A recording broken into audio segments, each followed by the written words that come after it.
नगर पुणे रस्त्यावरील बायपास जवळील चास गावात असलेल्या जागृत श्री दत्त मंदिरात दत्त जन्मोत्सव मोठ्या उत्साहात आणि भक्तिमय वातावरणात संपन्न झाला। नगर जिल्हा आणि परिसरातील अनेक भाविक या जन्मोत्सवानिमित्त श्री क्षेत्र चास इथं आले होते। परंपरेनं भोंग परिवार इथे नियमित पूजा अर्चना करून दत्त सेवा देतो आहे। इथे भोंग यांनी तिसरी पिढी कार्यरत आहे। त्यांच्या आजोबांना दृष्टांत मिळून इथे श्रींच्या पाऊलखुणा आणि उंबर वृक्ष आढळला होता। तेव्हापासून आजतागायत इथे दत्त सेवा सुरू आहे। त्यासाठी भोंग परिवाराचा इथे पुढाकार आहे।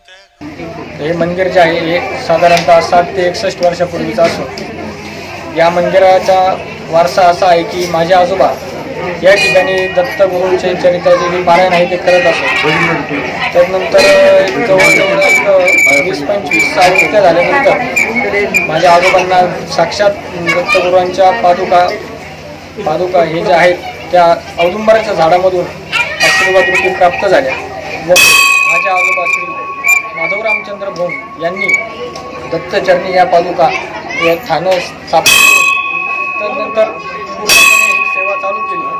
त्यानंतर हे जवळजवळ 61 वर्षापूर्वी झालेले सगळा भाग आहे।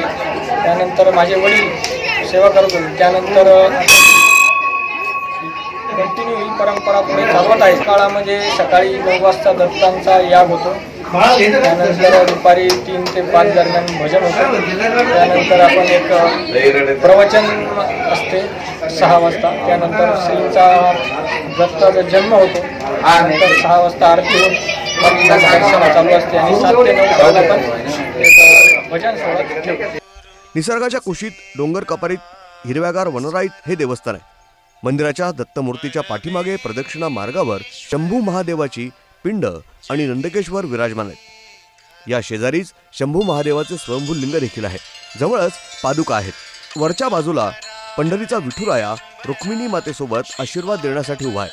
त्या शेजारी मारुती रायाचं जागृत असं मंदिर आहे। भाविक भक्त या सर्व देवदेवतांच्या दर्शनासाठी इथं नियमितपणे येत असतात। दत्त जन्म सोहळ्यानिमित्त इथं 61 वर्षीय गुरूंनी सायकलवारी करत अत्यंत खडतरपणे गुरुचरित्राचं पारायण केलं। त्या अगोदर ते गिरनार पर्वतावर अंबादेवीचं आणि दत्ताचं दर्शन घेण्यासाठी गेले होते। त्यांनीच आपल्याला दृष्टांतात आदेश देऊन ही सेवा करून घेतल्याचं ते आवर्जून सांगतात। 7 दिवसाचं गुरुचरित्राचं पारायण केलं आणि विशेष म्हणजे मी गिरनार करून आलो आणि गिरनार केल्यानंतर गुरुचरणांपाशी जी मी आज्ञा केली आहे माझी म्हणजे मनातली इच्छा की जर मी भविष्य काळामध्ये जर परत गिरनार जर आलो तर तुमचा उत्सवाच्या दरम्यान मी तुमच्या चरणापाशी गुरुचरणाचं पालन करेन। या स्थानाचं काय महत्व आहे तुम्हाला याची काय गुरूंनी मला असा आदेश दिला की तू परत कशाला येत बसतो, कारण दत्त जन्माच्या मी 19 तारखेपासून बसून 10 तारखेला इथं आलो आणि 13 तारखेला मला निरोप भेटला लागेल दत्तांचा की तू माझ्या चरणापाशी सेवा करायला ये आणि तुझी मनात इच्छा माझी जी बोलला आहे मी 7 दिवस पारायण करेन तर तू माझ्या चरणापाशी पारायण कर। आणि गोष्ट विशेष म्हणजे अशी की ज्यावेळेस मी पारायणाला बसलो तर गुरूंच्या चरणापाशी आजपर्यंत आणि आत्ताच्या या क्षणापर्यंत मी एकटाच। भक्तगण खूप आले, दर्शन खूप जणांनी घेतले, पण गुरुची सेवा करायला जो मला वेळ भेटला आणि गुरूंनी जी माझ्याकडनं ती सेवा करून घेतली आणि त्यातला जो मला एक आत्मिक आनंद जो मिळाला आणि गुरूंनी पहिली साथ माझी ऐकली।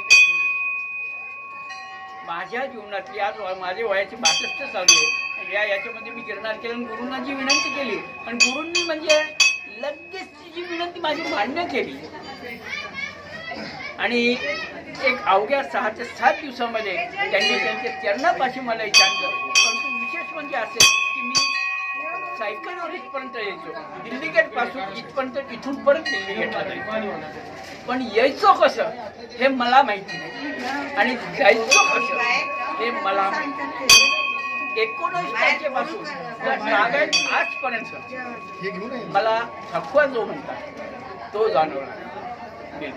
अजूनही म्हणजे जो प्रफुल्लितपणा आहे, जो टवटवीतपणा आहे तो अजूनही माझ्या शरीरामध्ये गुरूंनी टिकून ठेवलेला आहे। ठीक आणि भविष्य काळामध्ये जर गुरूंनी मला परत जर त्यांच्या चरणापाशी सेवा करायची जर संधी दिली तर मी खूप आनंदाने स्वीकारेन. मागच्या मंगळवारी इथे सप्ताह सुरुवात झाली. नियमित आरती, गुरुचरित्र पारायण, मंडळाची भजनं आणि सायंकाळी हरिकीर्तन असे कार्यक्रम इथे 7 दिवस झाले. दत्त जयंतीच्या दिवशी इथे सजवलेल्या पाळण्यात बाल त्रिमूर्ती ठेवून गाणी गात पाळणा हलवण्यात आला. त्यानंतर भाविकांनी अत्यंत शिस्तीत आणि रांगेत दर्शन घेतलं. पंजेरीचा प्रसाद इथं वाटण्यात आला. नारळ वाढवून फुले अर्पण करून पूजा करण्यात आली. दुसऱ्या दिवशी काल्याचे कीर्तन झाल्यानंतर महाप्रसाद वाटप करून सोहळ्याची सांगता करण्यात आली. ब्युरो रिपोर्ट, न्यूज डेस्क, महानगराची lifeline, metro news, Chas, Ahmednagar.